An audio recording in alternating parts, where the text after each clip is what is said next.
എല്ലാവർക്കും നമസ്കാരം. 70 വർഷം മുൻപിറങ്ങിയ ഒരു മാസികയ്ക്ക് ഇന്നത്തെ നമ്മുടെ തിരക്കേറിയ ജീവിതത്തിലെ പ്രശ്നങ്ങൾക്കൊരു പരിഹാരം തരാൻ പറ്റുമോ? പറ്റും.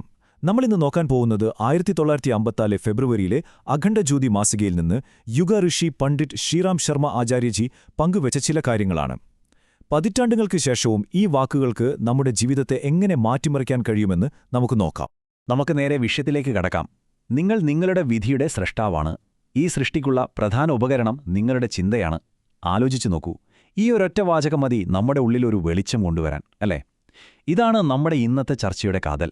നമ്മുടെ ജീവിതം, ചുറ്റുപാടുകൾ, സന്തോഷം, സങ്കടം ഇതെല്ലാം നമ്മുടെ ചിന്തകളുടെ മാത്രം ഒരു പ്രതിഫലനമാണ്. അപ്പോ ഈ വലിയ ആശയത്തിലേക്ക് നമുക്ക് 5 ഘട്ടങ്ങളായിട്ട് കടന്നു ചെല്ലാം. ആദ്യം നമ്മൾ സംസാരിക്കും നമ്മുടെ മനസ്സിന്റെ ശക്തിയെക്കുറിച്ച്.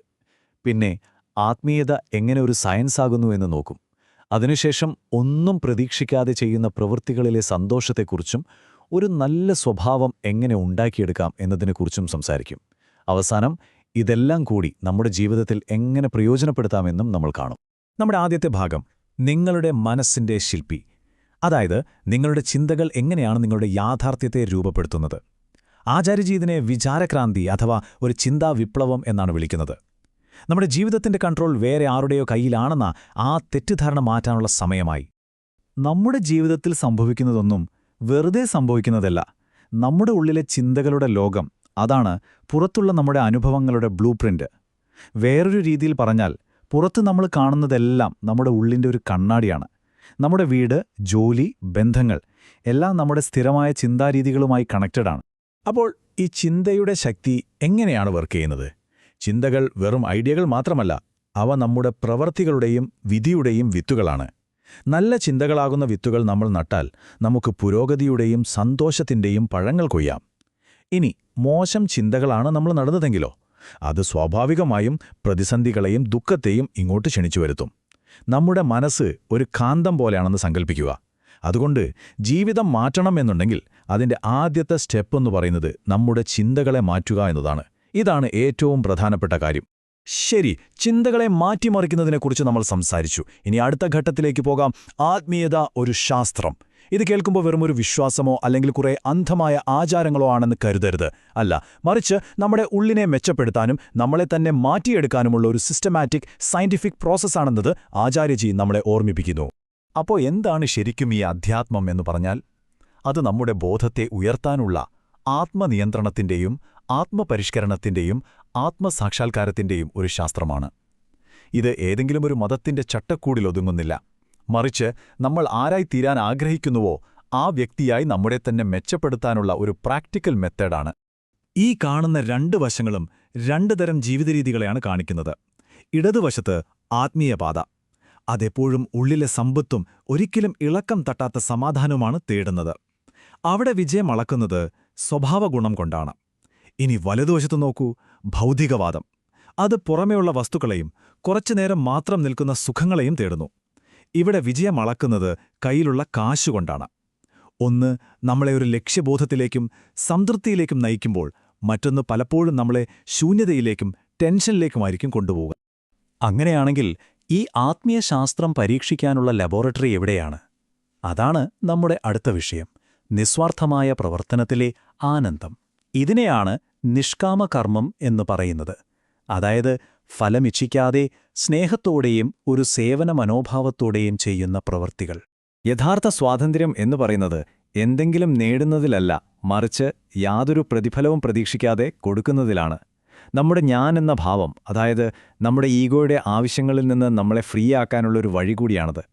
കിട്ടുന്നതിലുള്ള സന്തോഷത്തേക്കാൾ എത്രയോ വലുതാണ് കൊടുക്കുന്നതിലുള്ള ആനന്ദം. അത് നമുക്ക് ആഴത്തിലുള്ളൊരു സംതൃപ്തി നൽകും. അപ്പോൾ ഇങ്ങനെ നിസ്വാർത്ഥമായി സേവിക്കുന്നതിലൂടെ നമുക്ക് എന്താണ് കിട്ടുന്നത്?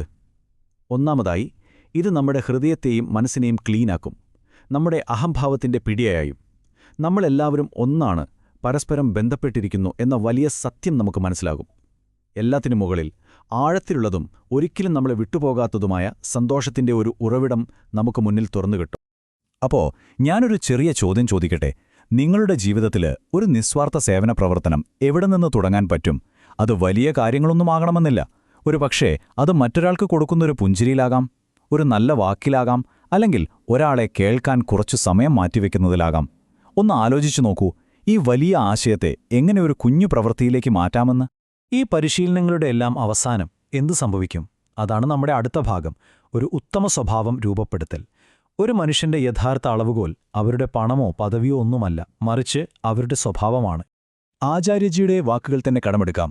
ഒരാൾക്ക് നേടാനാകുന്ന ഏറ്റവും വലിയ സമ്പത്ത് സ്വർണമോ സ്വത്തോ അല്ല, മറിച്ച് ശ്രേഷ്ഠവും സദ്ഗുണപരവുമായ ഒരു സ്വഭാവമാണ്. എന്തൊരു മനോഹരമായ ആശയമാണിതല്ലേ!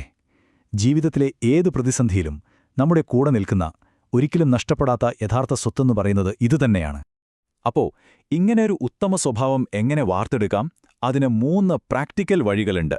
സ്റ്റെപ്പ് 1, ആത്മചിന്തൻ അഥവാ ആത്മപരിശോധന. എല്ലാ ദിവസവും നമ്മുടെ ചിന്തകളെയും പ്രവൃത്തികളെയും സത്യസന്ധമായി നമ്മൾ തന്നെ വിലയിരുത്തുക. സ്റ്റെപ്പ് 2, സദ്ഗുണങ്ങൾ വളർത്തുക. അതായത് സത്യം, ദയ, ആത്മനിയന്ത്രണം പോലുള്ള കാര്യങ്ങൾ മനഃപൂർവ്വം നമ്മുടെ ശീലമാക്കുക. സ്റ്റെപ്പ് 3, സ്ഥിരമായ പ്രവൃത്തി. നമ്മുടെ പെരുമാറ്റം എപ്പോഴും നമ്മുടെ മൂല്യങ്ങളെ പ്രതിഫലിപ്പിക്കുന്നുണ്ടെന്ന് ഉറപ്പാക്കുക. ഇതൊരു തുടർ പ്രക്രിയയാണ്.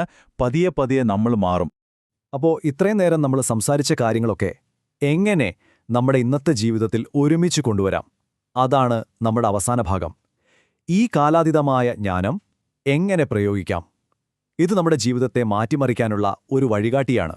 ഇതിന് ജീവിതത്തിനുള്ള ഒരു ബ്ലൂ പ്രിന്റായി നമുക്ക് കാണാം. ഇതിന്റെ അടിത്തറ ഇതാണ്: നിങ്ങളുടെ ചിന്തകളെ നിയന്ത്രിക്കുക. കാരണം നിങ്ങളാണ് നിങ്ങളുടെ വിധിയുടെ ശില്പി. അതിനു മുകളിൽ ആത്മീയതയെ ഒരു പ്രായോഗിക ശാസ്ത്രമായി കാണുക. അത് ജീവിതത്തിൽ പകർത്താനായി നിസ്വാർത്ഥമായി പ്രവർത്തിക്കുക. കാരണം അതാണ് യഥാർത്ഥ സന്തോഷത്തിന്റെ ഉറവിടം. ഇതിന്റെയൊക്കെ ഫലമായി നിങ്ങളുടെ ഏറ്റവും മൂല്യമുള്ളതും എന്നെന്നും നിലനിൽക്കുന്നതുമായ സമ്പത്തായ ഒരു നല്ല സ്വഭാവം ഉണ്ടാക്കിയെടുക്കുക. ഈ വിശകലനം നമ്മൾ അവസാനിപ്പിക്കുമ്പോൾ എൻ്റെ ഒരു അവസാന ചോദ്യം: ഇന്ന് നിങ്ങളുടെ ജീവിതത്തെ ഉയർത്താൻ നിങ്ങൾ തിരഞ്ഞെടുക്കുന്ന ഒരൊറ്റ ചിന്ത അതേതായിരിക്കും? ഒരുപക്ഷെ അത് നന്ദിയുടെയോ സ്നേഹത്തിൻ്റെയോ ക്ഷമയുടെയോ ഒരു ചിന്തയാവാം. ഈ ഒരു ചെറിയ മാറ്റത്തിനു പോലും നിങ്ങളുടെ ജീവിതത്തിൽ വലിയ അത്ഭുതങ്ങൾ കൊണ്ടുവരാൻ കഴിയും.